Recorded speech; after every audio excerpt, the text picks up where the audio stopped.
O tema é como lidar com o idoso teimoso. Quem nunca perdeu a paciência com o idoso e depois ficou se culpando, arrependido por ter entrado em conflito com esse idoso, né?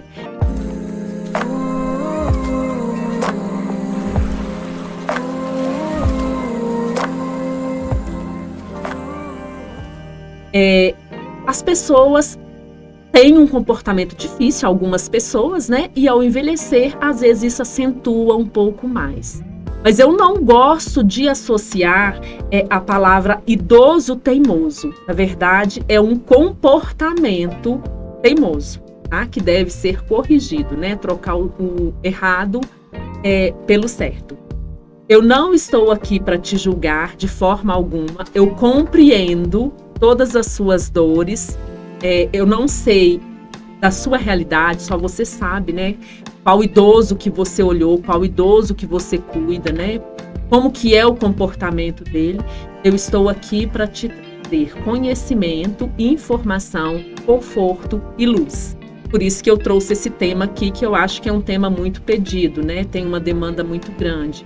Realmente é difícil lidar com o idoso teimoso, com qualquer pessoa, mas o idoso está sobre a sua responsabilidade, né? A responsabilidade de cuidador, às vezes a responsabilidade de uma filha, né? Às vezes de uma esposa, de um esposo que está cuidando daquela pessoa. E então, clica aí para curtir esse vídeo, aproveite e se inscreva no nosso canal e ative o sininho para receber mais vídeos como esse. Então vamos lá, como é conviver com o idoso teimoso que recusa a ouvir familiares e cuidador? É um desafio muito grande, né? Às vezes o idoso, quando ele começa a ter esse comportamento de teimosia, ele começa, inclusive, manipular as pessoas que estão ao redor dele e fazer conflito, falar de um filho para o outro, né? E geralmente aquele filho que está mais distante é o que tem mais sucesso. Aquela relação mais próxima, às vezes o filho que está cuidando gera um certo desgaste e ele não tem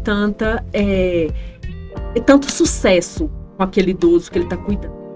Então tem que ter muito cuidado, porque ele tende a manipular tanto os filhos quanto o cuidador, às vezes o médico quando ele vai, né?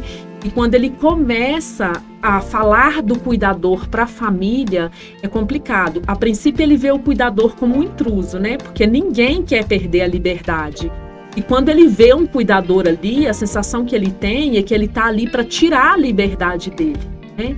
Então, na maioria das vezes, ele tem esse comportamento de teimosia exatamente porque ele não tem uma boa definição sobre o que ele está passando naquele momento, né? Às vezes ele está com extrema dificuldade de locomoção e ele não tem aceitação sobre aquela dificuldade, aquela limitação dele.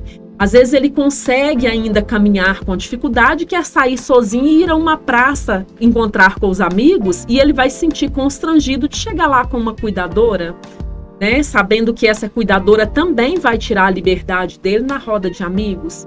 Então ele vê esse cuidador como um intruso, né? E ele tende a negar e ter um comportamento a princípio, né? Lógico que depois depende do seu comportamento, de como você vai lidar com o seu comportamento diante desse comportamento de teimosia, às vezes de raiva, às vezes de agressividade dele, né? Eu costumo falar que quando você vai cuidar de um paciente, você precisa, antes de fazer a aproximação, de se apresentar para ele, conversar com os familiares e saber como que é a personalidade daquele paciente, do que ele gosta, para facilitar essa relação de afinidade a princípio. Depois tem até uma relação afetiva, mas a princípio precisa estabelecer uma conexão afetiva para facilitar o diálogo entre cuidadora e paciente, né? Então, quando você entra já sabendo o que ele gosta e começa a falar sobre aquilo que ele gosta e fazer coisas que ele gosta, ele começa a ter uma certa flexibilidade com o cuidador, ao invés de vê-lo como intruso, né? Acho que tem mais sucesso nesse caso. Quando você coloca o adjetivo de idoso teimoso, isso te impossibilita, ele é teimoso. É como se você trancasse as portas e não houvesse possibilidade de alterar aquele comportamento dele. Então, não é que o idoso é teimoso, ele tem um comportamento teimoso. E como é que você, cuidadora, lida com esse comportamento? Como que é o seu comportamento diante desse comportamento de teimosia dele, né? Então, eu vou te dar daqui a pouquinho algumas dicas para que você tenha habilidade para lidar com esse comportamento, tá? É claro que, além desse comportamento de teimosia, ele pode ter uma personalidade forte, né? Que aí já é uma característica de personalidade mesmo. Então agora eu quero pedir para você se inscrever no nosso canal, deixar o seu like. E você que é cuidadora, que está aqui, né, buscando mais conhecimento e técnicas para cuidar do idoso, e também uma habilitação, certificado, né? Nós temos o curso do Método Pro Cuidadora. Eu vou deixar o link aqui para você embaixo e eu estou aqui para te ajudar. Nós estamos aqui para te ajudar, tá? Então, nós teremos imenso prazer em contribuir aí, em participar dessa sua jornada para tornar-se uma cuidadora profissional. Então, deixa o seu nome aqui no link abaixo. É só deixar o seu nome aí, a equipe entra em contato com você, tá bom? Agora, vamos lá. O que a cuidadora deve fazer? Eu vou te dar 3 dicas quando você estiver numa situação delicada com um idoso teimosinho, tá? A primeira coisa, você precisa entender por que ele tem aquele comportamento, certo? Se você não entende, você não consegue encontrar uma solução, né?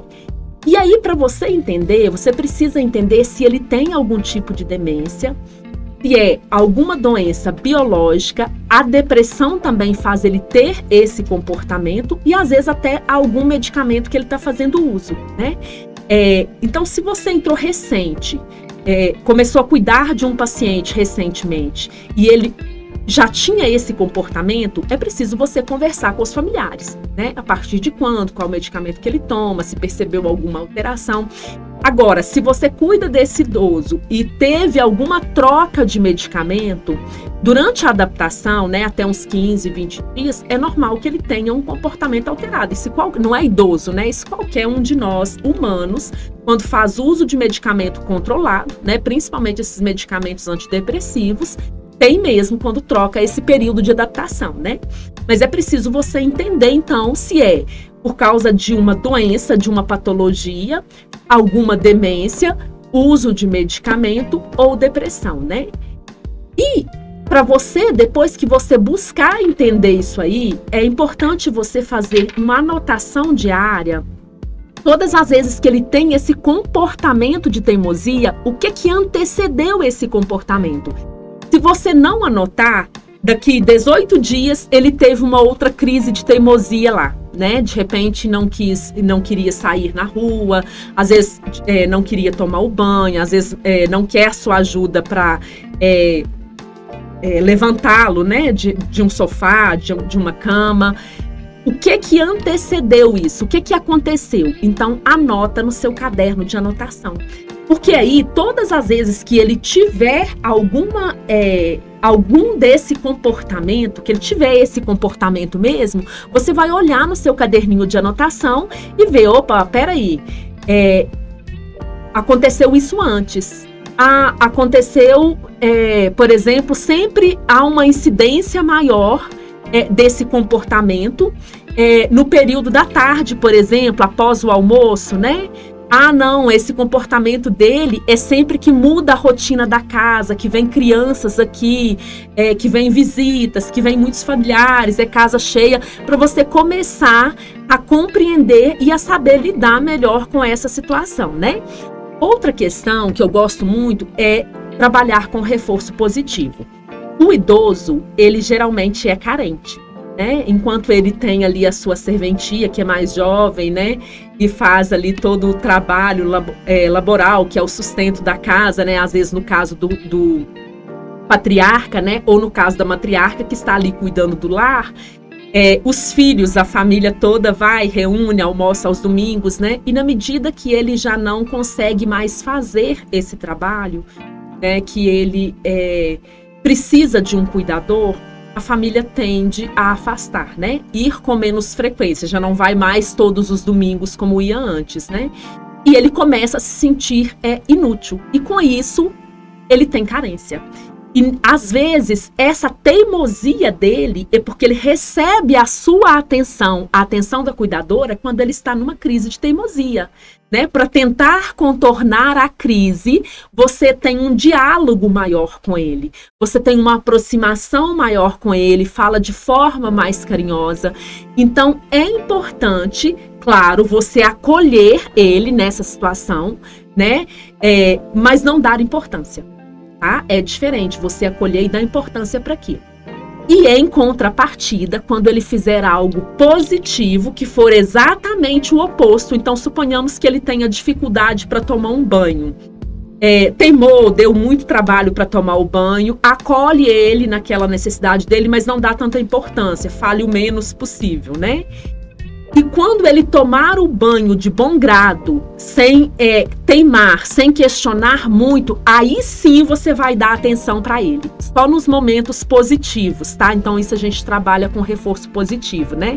Aí você pode exagerar mesmo, tá? Nos elogios. Parabéns, como você hoje foi bonitinho pro banho. Você tá todo cheiroso. Eu vou passar um hidratante para hidratar a sua pele, para você ficar mais cheiroso ainda, né? E vai enfatizando aquilo. E além do enfatizar em palavras, aí você fala de forma carinhosa e estabeleça um diálogo dando mais atenção para ele por um tempo maior, um tempo mais longo, né?